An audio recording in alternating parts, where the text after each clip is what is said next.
Weirs అందరికీ నమస్కారం.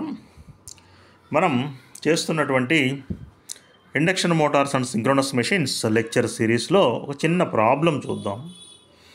ఏ 3-phase 20 HP 208 volt 60 Hz 6 pole star connected induction motor delivers 15 kilowatt at a slip of 5%.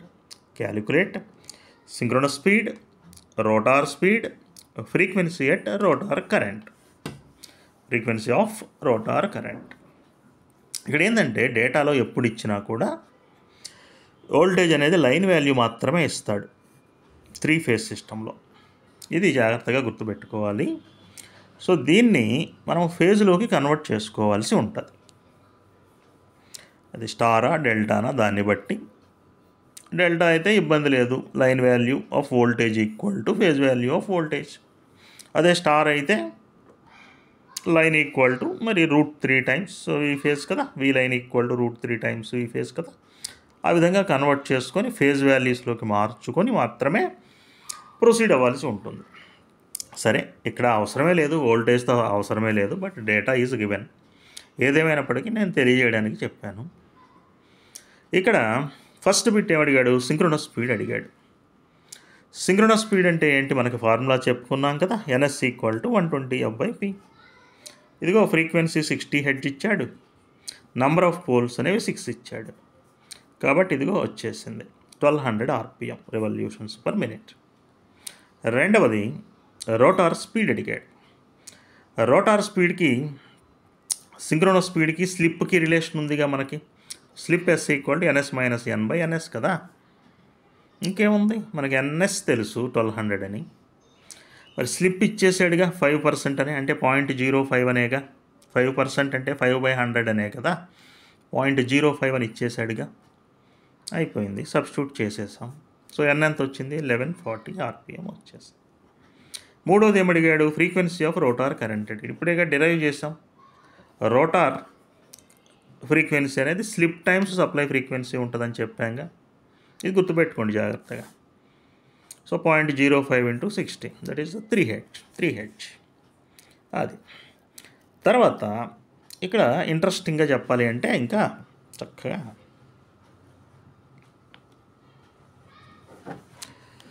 మరి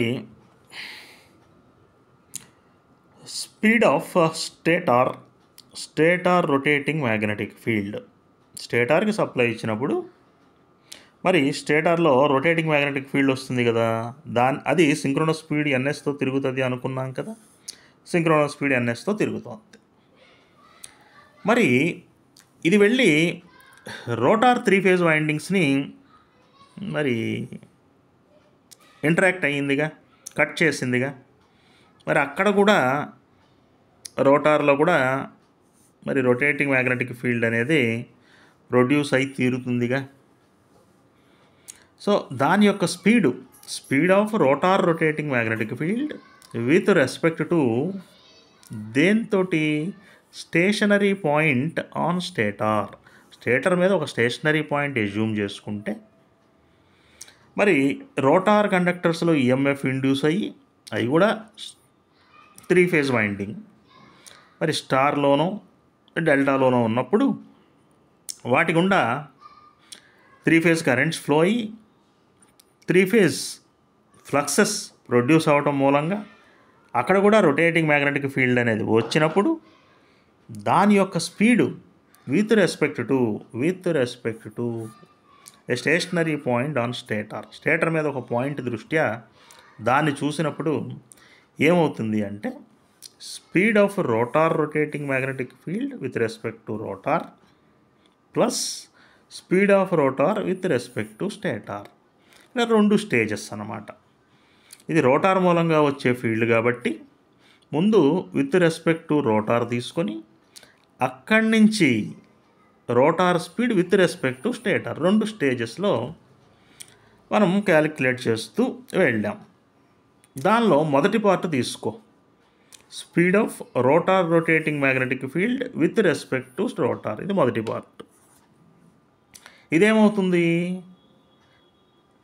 stator అయితే 120 F by P అనేవాళ్ళం. ఇది rotor కాబట్టి F బదులు FR అన్నాం, అంతే simple.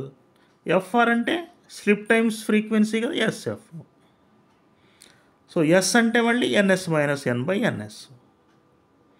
So NS into NS minus N by NS. ఇది మరి రాసుకోవచ్చు కదా, సింప్లిఫై చేసుకోవచ్చు కదా. ఎన్ఎస్ అంటే మళ్ళీ 120 ఎఫ్ బై పి అని, 120 క్యాన్సిల్, మరి F cancel, so PP cancel.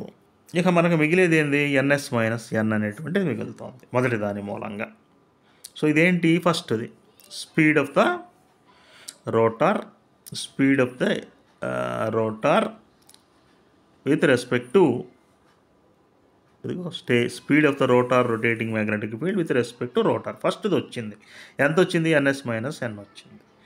రెండవది ఏంది, speed of the rotor with respect to stator, speed of the rotor with respect to stator. Rotor speed మనకు తెలుసుగా, ఎన్ అని, ఎన్. ఈ రెండింటిని కలపాలి. ఎందుకు కలపాలి, స్టేటార్ రొటేటింగ్ మ్యాగ్నెటిక్ ఫీల్డ్ అనేది విత్ రెస్పెక్ట్ టు స్టేటార్ ఎట్లా ఉంది అని మనం కనుక్కుంటున్నాం. డైరెక్ట్గా కనుక్కోవడం మనకి ఇబ్బంది కాబట్టి ఫస్ట్ ఏం చేస్తాము, రోటార్ యొక్క రొటేటింగ్ మ్యాగ్నెటిక్ ఫీల్డ్ మరి విత్ రెస్పెక్ట్ టు రోటార్తో కనుక్కుంటాం. రోటార్ కూడా తిరుగుతుందిగా ఎన్ అనే స్పీడ్తో, దాంతో ఎలా ఉందంటే అది ఎన్ఎస్ మైనస్ ఎన్ అని తెలిసిపోయింది. ఇప్పుడు స్టేటర్ యొక్క స్పీడ్ తెలుసుగా మనకి, రోటర్ యొక్క స్పీడ్ తెలుసుగా ఎన్ అని. ఇదిగో speed of the rotor with respect to stator. Rotating magnetic field వచ్చింది రోటార్లో, ఇది విత్ రెస్పెక్ట్ టు రోటార్ కనుక్కున్నాం. ఓకే, ఇప్పుడు ఈ రోటారు స్టేటార్ తోటి విత్ రెస్పెక్ట్ టు స్టేటార్ ఎంత ఉంది అని కనుక్కుంటాం. ఈ రెండింటిదేమో ఎన్ఎస్ మైనస్ ఎన్ వచ్చింది, ఈ rotor speed with respect to stator ఏమో ఎన్ వచ్చింది. మొత్తాన్ని కూడేసావు, ఫైనల్గా ఏం తెలియంది, ఎన్ఎస్ అని తెలియంది. So rotor rotating magnetic field కూడా సింక్రోనస్ స్పీడ్తోనే తిరుగుతుంది అనే విషయం అవగతమైంది. ఓకే, సో బేసిక్గా మీకు తెలియాల్సింది ఏంటి, స్టేటార్లో మరి రొటేటింగ్ మ్యాగ్నెటిక్ ఫీల్డ్ ప్రొడ్యూస్ అవుతుంది, అదేవిధంగా రోటార్లో కూడా ప్రొడ్యూస్ అవుతుంది అనే విషయం మీకు తెలియాలి. కానీ రోటార్ యొక్క స్పీడ్ ఎన్ అనేది తెలియాలి. అది